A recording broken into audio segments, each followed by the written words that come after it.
or one hand, depending on how we practice this exercise. And it's going to be multi-part. So shoulders are going to be down and back, arms are going to be straight up towards the ceiling. So the first set that you're going to work on is you're going to extend your arms towards the ceiling, and your shoulder blades are only going to lift like maybe an inch, inch and a half off of the ground back behind you. It's not a big movement, so it's almost kind of like you're trying to reach, extend out to the ceiling, and then slowly come back.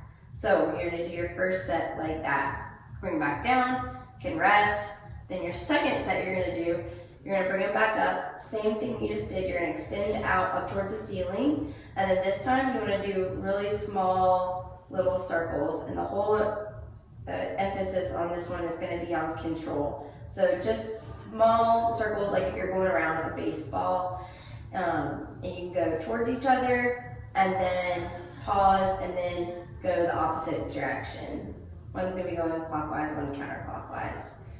All right, and then you'll pause, and then you're going to reset. This time you're not going to extend up towards the ceiling, you're just going to keep your shoulders down and back on the table or ground.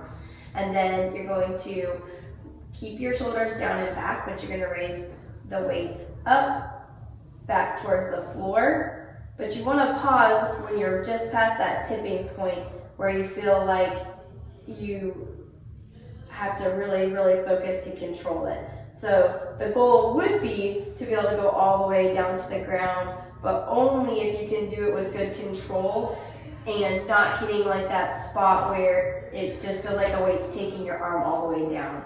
So if you go back, just make sure that you can control it all the way back, and you also are not letting your shoulders hike up. So if you get to a point where you're going back and you can tell your shoulder is sneaking up towards your ear, don't go past that point. Just go up to where you can still keep your shoulder away from your ear, and that would be your highest point, and then you're going to come back.